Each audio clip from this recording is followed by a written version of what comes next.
In 1949, George Orwell had a vision of the future. Today, that vision is still a best-selling novel, and his prophecy remains as terrifying as ever.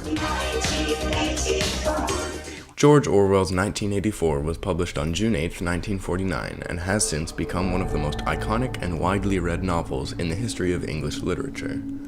It details the story of Winston Smith, an everyman who lives in a bleak dystopian version of London, in a world divided up into three totalitarian superstates, who are always at war with one or allied with the other.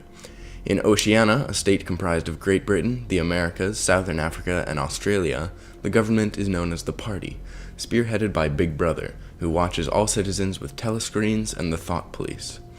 Winston is a member of the Outer Party, and his job is to essentially rewrite history to suit the needs of the party. He's not entirely a loyal party member, though, and begins a journey of rebellion and insurrection involving an affair, a diary, and the leader of the party's only opposition, Emmanuel Goldstein. Orwell wrote 1984 as a warning, a cautionary story mostly directed towards the Soviet Union, written, as it was, shortly after the descending of the Iron Curtain in Eastern Europe. The parallels here are fairly obvious. Stalin and Big Brother, Goldstein and Leon Trotsky, the thought police and Stalin's own secret police. 2 + 2 = 5 was even an actual Soviet slogan which promised the completion of a 5-year plan in 4 years. Although this is what Orwell directly paralleled, his novel of terrifyingly totalitarian proportions is still cited in the politics and controversies of today. Let's start at the beginning. Orwell fought in the Spanish Civil War from 1936 to 1937, where he actually spent time as a member of the Workers' Party of Marxist Unification. Orwell said that he went to fight in the war against fascism and considered communists to be allies in this fight. Unfortunately for him, the POUM was accused of helping the fascists, and rumors that Orwell himself was one spread through Spain. After getting shot in the throat, perhaps inspiring the long-hoped-for bullet in 1984, Orwell returned to America. The Spanish Civil War had a huge impact on Orwell's writing, and he and his wife were actually accused of rabid Trotskyism. This change from being an ally of communist revolutionaries to being an enemy of them is quite reflective of the Glorious Revolution mentioned in 1984, which quickly led to even its founding members being annexed from history. Speaking of being annexed from history, let's play Spot the Differences. Do you see? Let's try another one. Did you find them all? Okay, there are more examples, but I think you get the idea. This latter pair of images depicts Soviet Premier Vyacheslav Molotov surrounded by several political leaders from Uzbekistan, including Abel Yenukidze, who was later executed by Nikolai Yezhov's firing squad, leading to Yenukidze's erasure from the photograph. Speaking of secret police boss Nikolai Yezhov, he's the disappearing man in the first pair of photos. After this picture of him and Stalin was taken, he was later arrested and killed after being accused of anti-Soviet actions.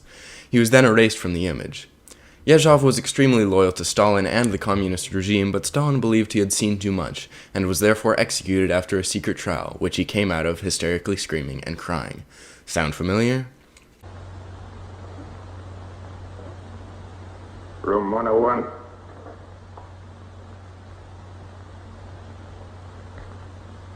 No. I've told you everything. What else do you want to know? There's nothing I won't confess to. Nothing. Nothing! Right.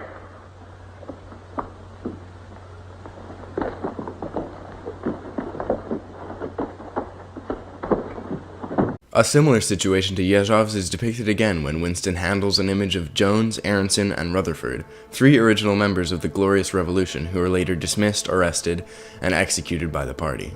When Winston glanced again at Rutherford's ruinous face, he saw that his eyes were full of tears, and for the first time he noticed, with a kind of inward shudder, and yet not knowing at what he shuddered, that both Aronson and Rutherford had broken noses. Orwell popularized the term unperson, and the character of Syme becomes such an individual. Syme was not only dead, he was abolished, an unperson. Any identifiable reference to him would have been mortally dangerous. The final allusion to Soviet Russia I'll give is that of the false hope given to Winston by O'Brien in the form of Goldstein's novel, and the tactics of the Soviet government to mislead people. After Stalin's death in 1953, Western culture began spreading rapidly across the USSR, and although the government was unable to control it, they did entrap people who participated. Producing bootleg records of Western music was a large underground industry, and the government fought fire with fire, producing their own versions of fake records that would play the first few seconds of a song before cutting out and playing audio ridiculing the listener. These fake records were most prominently spread by the all-union Leninist Young Communist League.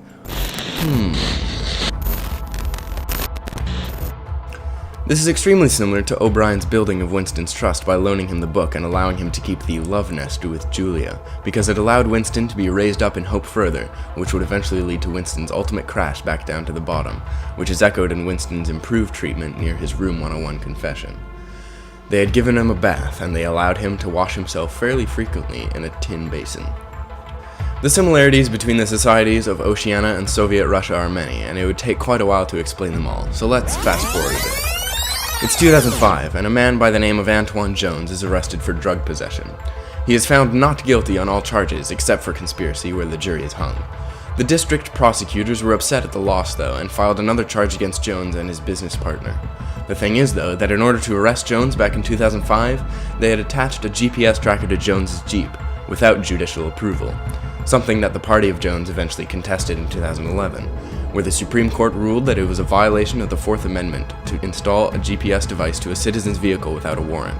Justice Stephen Breyer referenced Orwell's novel in his address to the US government, saying, "If you win this case, then there is nothing to prevent the police or the government from monitoring 24 hours a day the public movement of every citizen of the United States. So if you win, you suddenly produce what sounds like 1984. The mere reference to several other similar cases during this particular one just goes to show how much an Orwellian society has been brought to the brink of fruition. When Jones found out that he had been tracked without his knowledge, he may very well have felt like Winston after realizing that the painting in Charrington's upstairs bedroom was, in fact, a telescreen monitoring him. There was a snap as though the catch had been turned back and a crash of breaking glass. The picture had fallen to the floor, uncovering the telescreen behind it. Let's talk social media for a second. It's all around us. Information is constantly streamed from person to person. Stories about hackers are rife in the media, where individuals have their information stolen, exposed, and tampered with. Most of our passwords are kept somewhere online. Do we know where? We give our fingerprints willingly to our phones. Where are they stored? Most of us don't know. One of the biggest influences in the world of social media is Facebook. In 2010, the NSA began taking publicly posted profile information from Facebook users to create a database of social connections. Now, this may be useful in solving crime, but there is no evidence to suggest that those citizens violated by these online searches were guilty of anything at all. Unsettling, to be sure. 2 users sued the company in 2014 for violating user privacy, and there have been several other allegations of violating privacy promises directed towards the company.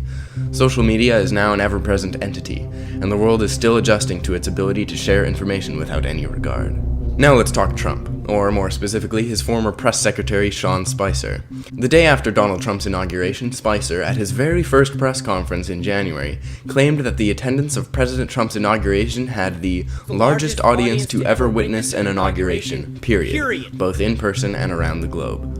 He also claimed that the press deliberately underestimated the numbers and that the white ground coverings used on the lawn had never been used before and made the crowds look much smaller. All of these claims were proved wrong by numbers from the DC Metro and straight-up photo evidence.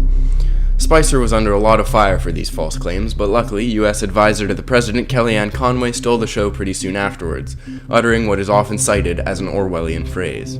In defending Spicer's claims, she stated in an interview with NBC's Chuck Todd that Spicer had used alternative facts, to which Todd replied, "Look, alternative facts are not facts. They're falsehoods."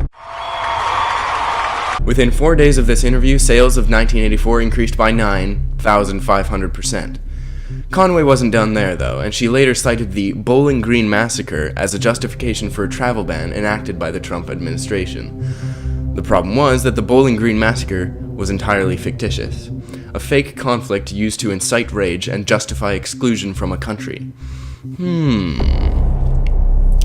Oceania was at war with East Asia. Oceania had always been at war with East Asia. A large part of the political literature of 5 years was now completely obsolete. Reports and records of all kinds, newspapers, books, pamphlets, films, soundtracks, photographs, all had to be rectified at lightning speed. Conway defended her alternative facts claims in March 2017, stating, 2 plus 2 is 4, 3 plus 1 is 4, partly cloudy, partly sunny, glass half full, glass half empty. Those are alternative facts.